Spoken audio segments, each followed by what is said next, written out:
tá? Bom, o que são propriedades periódicas? São padrões específicos nas propriedades dos elementos químicos que são revelados na tabela periódica, né? Essas propriedades, elas incluem principalmente o raio, né? O raio atômico, a eletronegatividade, a energia de ionização, a afinidade eletrônica e tem outras duas propriedades que são o caráter metálico e a reatividade química, né? E eu não costumo falar dessas propriedades, inclusive acredito que eu não tenha colocado essas duas propriedades aqui nesse slide, porque elas são um reflexo da eletronegatividade. Então, normalmente eu falo rapidamente da eletronegatividade e já explico que o inverso daquilo seria o caráter metálico e, por consequência, a reatividade química, tá? Bom, todas as propriedades periódicas, elas dependem de uma propriedade que é o raio. Então, o raio, ele é a propriedade chefe, assim, vamos dizer, né? É a principal. Porque se você entender como funciona a periodicidade do raio na tabela, todas as outras propriedades são devido ao raio atômico. E o raio atômico, ele depende de uma propriedade chamada carga nuclear efetiva, tá? Então aqui do lado nós temos como o comportamento da carga nuclear efetiva, né? Então nós temos aqui o hidrogênio e o hélio.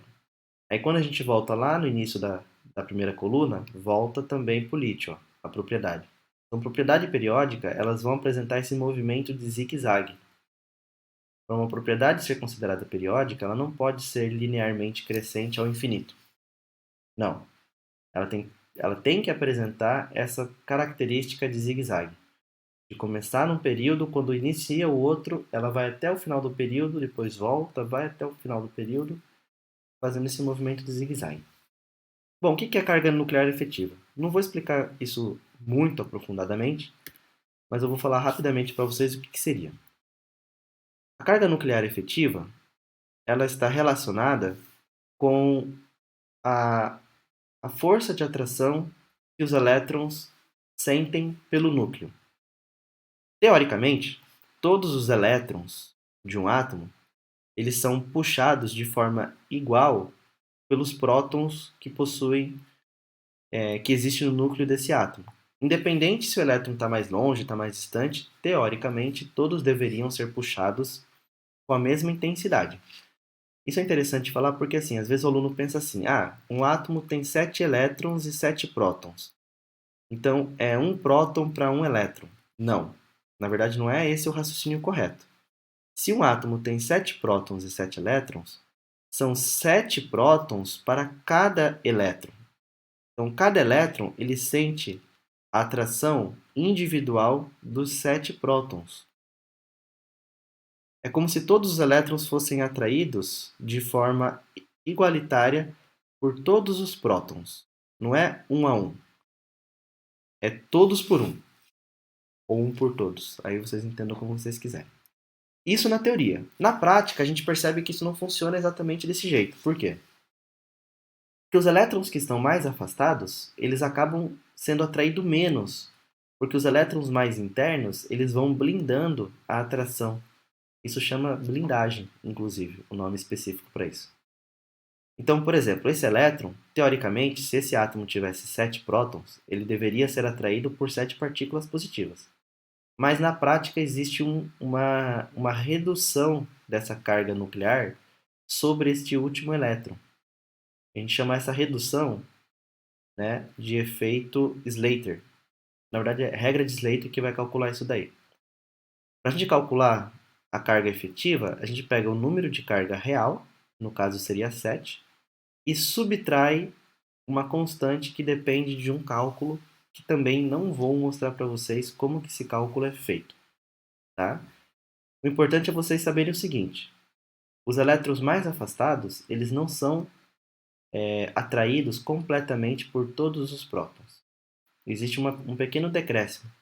É como, por exemplo, se eu considerasse que esse elétron seria atraído por apenas 5 prótons, ou 5,5 prótons, né? Existe uma subtração a respeito disso.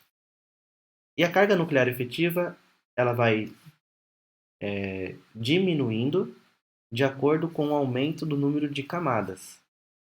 Então, nas famílias, o que acontece, né, quando a gente observa a carga nuclear dentro de uma família? Ou seja, quando a gente olha na tabela periódica de cima para baixo. De cima para baixo, a gente percebe que a, a carga nuclear efetiva ela diminui. Por quê? Porque vai aumentando o número de camadas.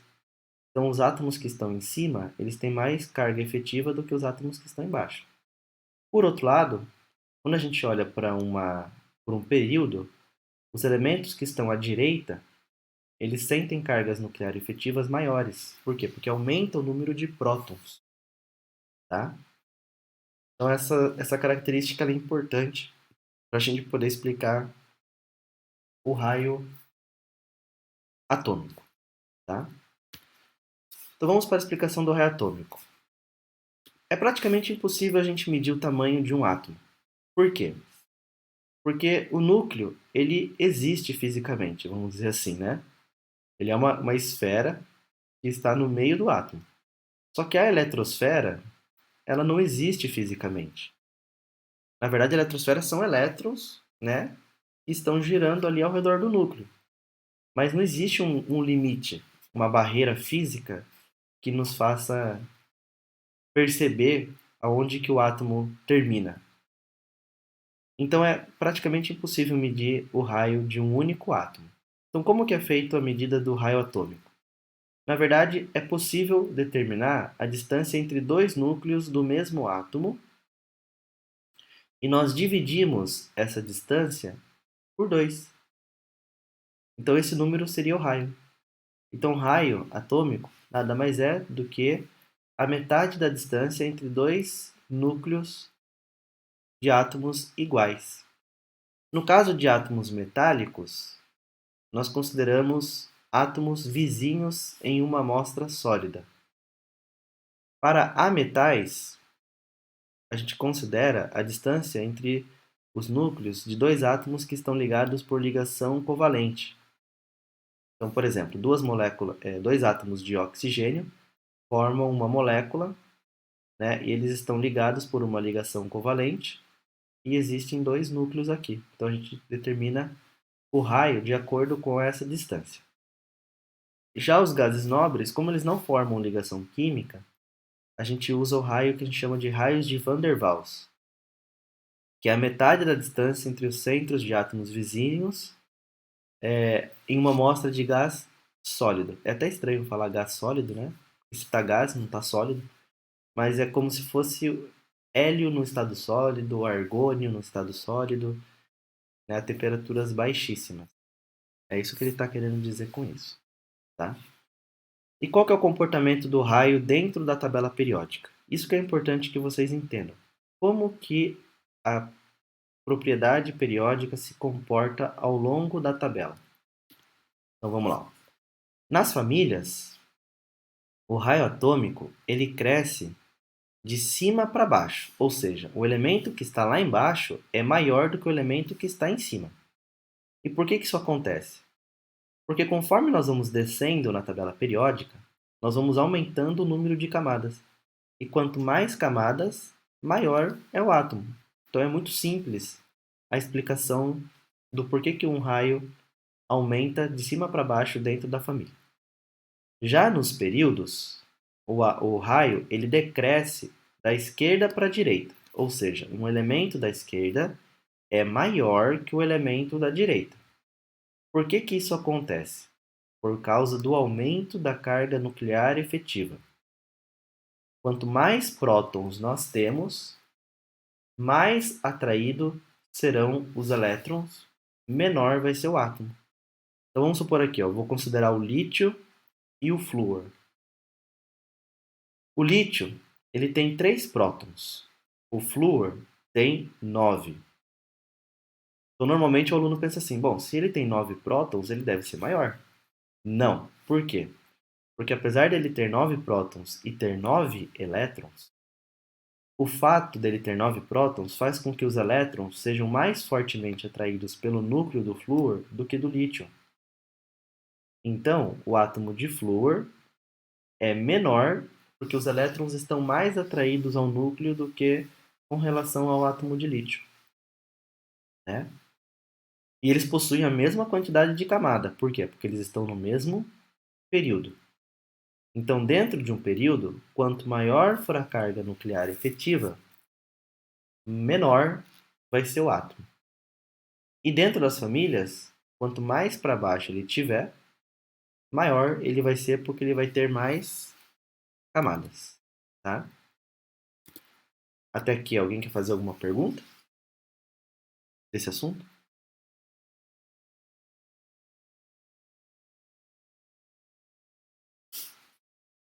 Não?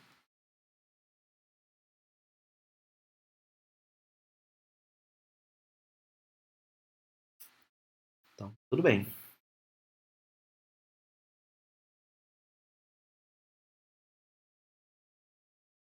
Tá tranquilo, então. Vamos lá. Seguindo em frente. Aqui nós temos, então, uma representação, né, de alguns elementos. Então, perceba que os elementos que estão à esquerda e mais abaixo na tabela, eles possuem raios maiores que aqueles elementos que estão no topo e na parte direita da tabela, né? Então, o raio ele cresce de cima para baixo e ele cresce da direita para a esquerda, tá?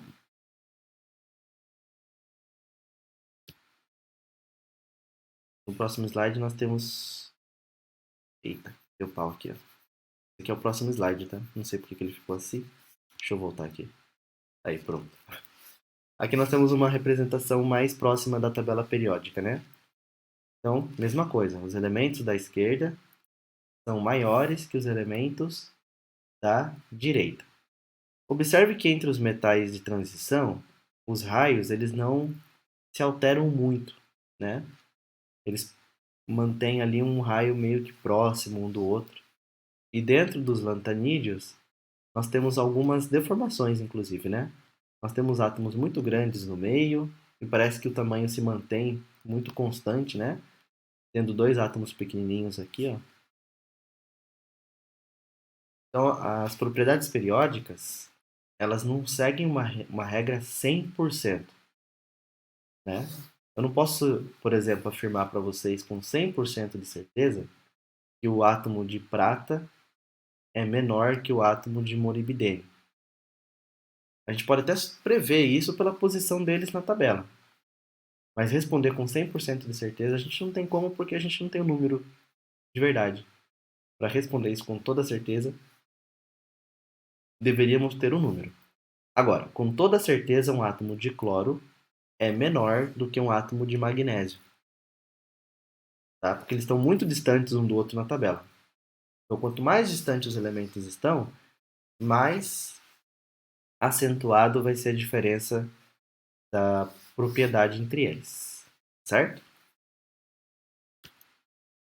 Ó, por exemplo, aqui, ó, nós temos aquele movimento de zigue-zague que eu falei para vocês, mas quando a gente chega nos elementos de transição, esse movimento de zigue-zague ele não é tão assim seguido à risca, né? Nós temos elementos, inclusive, ó, que estão depois ou que estão antes, que possuem raios maiores ou menores, fugindo um pouquinho da regra aí, tá? Mas de forma geral, isso não vai atrapalhar a compreensão de como funciona as propriedades periódicas, tá? A unidade para medir o raio é picômetro, ou seja, é 1000 vezes menor do que o nanômetro.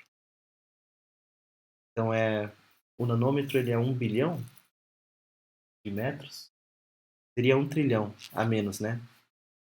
Elevado a menos 1 trilhão, o tamanho do raio dos átomos. E o raio iônico? Eu acho que eu vou concluir a aula com vocês falando do raio iônico. Depois eu deixo gravado a outra parte falando a respeito das outras propriedades, tá? Então, o que acontece com o átomo quando ele perde ou ganha elétrons? Quando um átomo ele perde elétron, ele se transforma num cátion. E ao se transformar num cátion, o elétron ele vai partir normalmente da camada de valência. Então esse átomo ele acaba perdendo a camada de valência, se tornando menor. Ó, perceba que o sódio tinha 3 camadas, ao perder o elétron passa a ter apenas 2.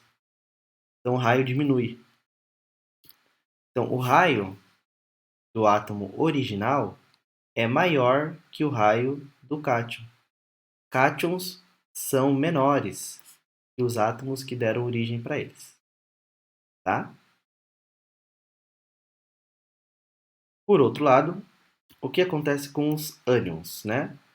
Quando um átomo ganha elétron, ele fica maior. Então o raio aumenta. Tá? Por que isso acontece? É como se você pensasse assim: com 6 elétrons, eu tenho 6 pessoas de mão dadas. Então eu tenho uma circunferência do tamanho x. Se eu colocar mais 2 pessoas nessa roda, a gente passa a ter uma circunferência maior. Né? Aumenta a repulsão entre os elétrons, eles vão se repelir mais. Isso faz com que o raio aumente também. Então, o raio do ânion é maior que o átomo que deu origem para ele. Então, é o inverso do que acontece com os cátions. Tá certo? E quando a gente pega e compara, né, os raios dos íons, a gente percebe um movimento contrário ao raio atômico. Na verdade, os ânions passam a ser muito maiores do que os cátions. Né? Se a gente não considerar o raio iônico, nós temos que os elementos da esquerda são maiores que os da direita. Ao considerar o raio iônico, nós temos o caminho inverso. Nós observamos que os átomos da direita são maiores que os da esquerda. Tá? Então, quando a gente compara, isso aqui eu vou deixar para outra aula. Quando a gente compara átomos que têm o mesmo número de elétrons, que são átomos isoeletrônicos, por exemplo, se eu comparar aqui o nitrogênio, o oxigênio, o flúor, neônio, o sódio e o magnésio. Na forma iônica deles, eles têm a mesma quantidade de elétrons. E qual que vai ser maior? Aquele que tiver a menor carga nuclear efetiva. Então, se eu comparar o oxigênio, o flúor, o neônio, o sódio positivo e o magnésio positivo, nós vamos notar que o maior vai ser o oxigênio. Por quê? Porque ele tem a menor carga efetiva, porque ele tem apenas 8 prótons, enquanto o magnésio tem 12, então ele vai ser o menor.